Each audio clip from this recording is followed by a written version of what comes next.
ನಮಸ್ಕಾರ ಸ್ನೇಹಿತರೆ, ಕರ್ನಾಟಕ ಮ್ಯಾಟರ್ಸ್ಗೆ ಮತ್ತೊಮ್ಮೆ ಆತ್ಮೀಯ ಸ್ವಾಗತ.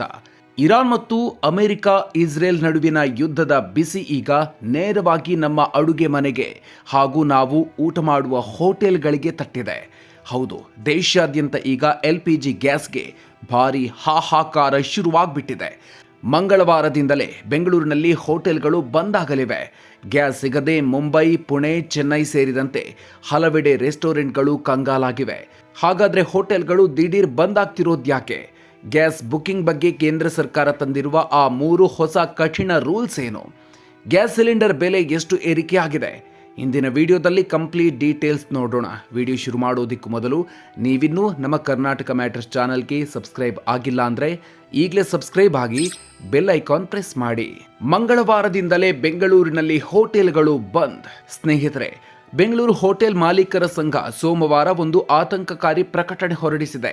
ಹೋಟೆಲ್ಗಳಿಗೆ ಪೂರೈಕೆ ಆಗ್ತಾ ಇದ್ದ ಕಮರ್ಷಿಯಲ್ ಗ್ಯಾಸ್ ಸಿಲಿಂಡರ್ ಸರಬರಾಜು ಸಂಪೂರ್ಣವಾಗಿ ಸ್ಥಗಿತಗೊಂಡಿದೆ. ಮುಂದಿನ 70 ದಿನಗಳವರೆಗೆ ಗ್ಯಾಸ್ ಪೂರೈಕೆಯಲ್ಲಿ ಯಾವುದೇ ವ್ಯತ್ಯಯ ಆಗಲ್ಲ ಅಂತ ತೈಲ ಕಂಪನಿಗಳು ಭರವಸೆ ನೀಡಿದ್ವು.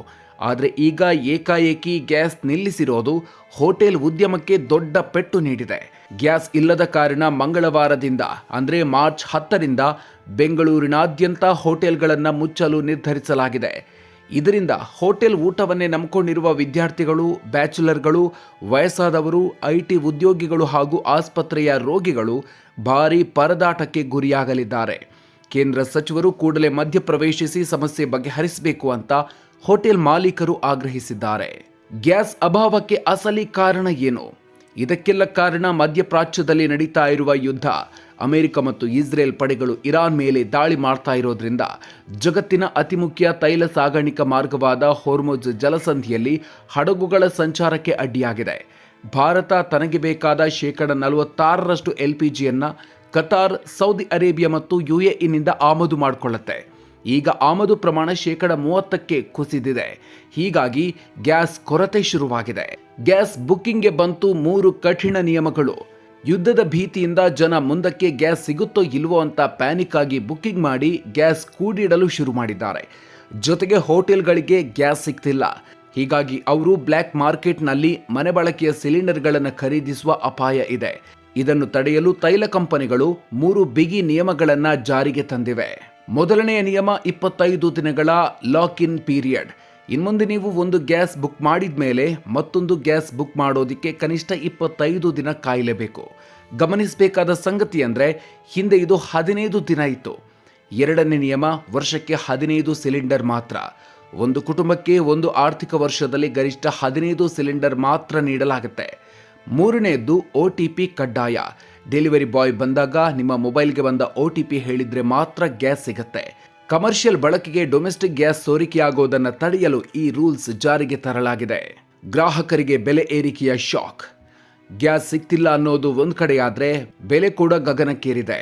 ಶನಿವಾರವಷ್ಟೇ ಕೇಂದ್ರ ಸರ್ಕಾರ ಮನೆ ಬಳಕೆಯ ಸಿಲಿಂಡರ್ ಬೆಲೆಯನ್ನ ದಿಢೀರ್ 60 ರೂಪಾಯಿ ಹೆಚ್ಚಿಸಿದೆ. ಇದರಿಂದ ಬೆಂಗಳೂರಿನಲ್ಲಿ ಮನೆ ಬಳಕೆಯ ಗ್ಯಾಸ್ ಬೆಲೆ 915.50 ರೂಪಾಯಿಗೆ ಏರಿಕೆಯಾಗಿದೆ. ಇನ್ನು ಹೋಟೆಲ್ಗಳು ಬಳಸುವ ಕಮರ್ಷಿಯಲ್ ಸಿಲಿಂಡರ್ ಬೆಲೆಯನ್ನು ಬರೋಬ್ಬರಿ 130 ರೂಪಾಯಿ ಹೆಚ್ಚಿಸಲಾಗಿದ್ದು, ಇದರ ಬೆಲೆ ಈಗ 1981 ರೂಪಾಯಿಗೆ ತಲುಪಿದೆ. ಮೊದಲೇ ಯುದ್ಧದ ನೆಪದಲ್ಲಿ ಈಗಾಗಲೇ ಅಡುಗೆ ಎಣ್ಣೆ, ಕಾಫಿ ಪುಡಿ ರೇಟ್ ಜಾಸ್ತಿಯಾಗಿದ್ದು, ಇದೀಗ ಗ್ಯಾಸ್ ಬಿಸಿಯು ತಟ್ಟೋದಿಕ್ಕೆ ಆರಂಭಿಸಿದೆ. ಹೋಟೆಲ್ಗಳಿಗೆ ಗ್ಯಾಸ್ ಬ್ಯಾನ್ ಮಾಡಿಲ್ಲ ಎಂದ ಸರ್ಕಾರ. ಪುಣೆಯಲ್ಲಿ ಗ್ಯಾಸ್ ಇಲ್ಲದೆ ವಿದ್ಯುತ್ ಚಿತಾಗಾರಗಳನ್ನು ಮುಚ್ಚಲಾಗಿದೆ. ಮುಂಬೈ, ಬೆಂಗಳೂರು, ಚೆನ್ನೈ, ಆಂಧ್ರ, ಪಂಜಾಬ್ನಲ್ಲೂ ಹೋಟೆಲ್ಗಳಿಗೆ ಗ್ಯಾಸ್ ಸಿಗ್ತಾ ಇಲ್ಲ. ಹೋಟೆಲ್ಗಳಿಗೆ ಗ್ಯಾಸ್ ಬ್ಯಾನ್ ಮಾಡಲಾಗಿದೆ ಅನ್ನೋ ವದಂತಿ ಕೂಡ ಹಬ್ಬಿದೆ. ಆದರೆ 2 ದಿನಗಳ ಹಿಂದೆ ಪೆಟ್ರೋಲಿಯಂ ಸಚಿವಾಲಯ ಈ ಬಗ್ಗೆ ಸ್ಪಷ್ಟನೆ ನೀಡಿದ್ದು, ಕಮರ್ಷಿಯಲ್ ಗ್ಯಾಸ್ ಪೂರೈಕೆಯನ್ನು ನಾವು ಬ್ಯಾನ್ ಮಾಡಿಲ್ಲ, ಆದರೆ ಬಿಕ್ಕಟ್ಟಿನ ಸಮಯದಲ್ಲಿ ಮನೆ ಬಳಕೆಯ ಗ್ರಾಹಕರಿಗೆ ಮೊದಲ ಆದ್ಯತೆ ನೀಡುವಂತೆ ರಿಫೈನರಿಗಳಿಗೆ ಸೂಚಿಸಿದ್ದೀವಿ ಅಂತ ಹೇಳಿದ್ದಾರೆ. ಜೊತೆಗೆ ಕೊರತೆ ನೀಗಿಸಲು ಅಲ್ಜೀರಿಯಾ, ಆಸ್ಟ್ರೇಲಿಯಾ, ಕೆನಡಾ ಮತ್ತು UAEನಿಂದ LPG ಖರೀದಿಸಲು ಸರ್ಕಾರ ಮುಂದಾಗಿದೆ. ಇನ್ನು ಪೆಟ್ರೋಲ್, ಡೀಸೆಲ್ ಬೆಲೆಯಲ್ಲಿ ಯಾವುದೇ ಏರಿಕೆ ಮಾಡೋದಿಲ್ಲ ಅಂತ ಸ್ಪಷ್ಟಪಡಿಸಿದೆ. ಆದರೆ ಈ ಸ್ಪಷ್ಟನೆ ಕೇವಲ ಹೇಳಿಕೆಗೆ ಸೀಮಿತ ಆಗಿದೆ ಅನ್ನೋದು ಈಗ ಸಾಬೀತಾಗಿದೆ. ಒಟ್ಟಿನಲ್ಲಿ ಯುದ್ಧದ ಕಾರ್ಮೋಡ ಭಾರತದ ಅಡುಗೆ ಮನೆಗಳವರೆಗೂ ವ್ಯಾಪಿಸಿದೆ. ಸ್ನೇಹಿತರೆ, ಗ್ಯಾಸ್ ಅಭಾವದಿಂದ ಹೋಟೆಲ್ಗಳು ಬಂದ್ ಆಗ್ತಾ ಇರೋದ್ರ ಬಗ್ಗೆ ನಿಮ್ಮ ಅಭಿಪ್ರಾಯ ಏನು? 25 ದಿನಗಳಿಗೊಮ್ಮೆ ಮಾತ್ರ ಗ್ಯಾಸ್ ಬುಕ್ ಮಾಡಬೇಕು ಅನ್ನೋ ಸರ್ಕಾರದ ಹೊಸ ನಿಯಮ ಸರಿಯಾಗಿದೆಯಾ? ಇದರಿಂದ ಜನಸಾಮಾನ್ಯರಿಗೆ ತೊಂದರೆ ಆಗಲ್ವಾ? ನಿಮ್ಮ ಅನಿಸಿಕೆಯನ್ನು ಕಾಮೆಂಟ್ ಬಾಕ್ಸ್ನಲ್ಲಿ ತಪ್ಪದೇ ತಿಳಿಸಿ. ಈ ವಿಡಿಯೋ ಇಷ್ಟ ಆಗಿದ್ರೆ ಲೈಕ್ ಮಾಡಿ, ಶೇರ್ ಮಾಡಿ. ಮುಂದಿನ ವಿಡಿಯೋದಲ್ಲಿ ಮತ್ತೆ ಸಿಗೋಣ. ಅಲ್ಲಿವರೆಗೂ ನಮಸ್ಕಾರ.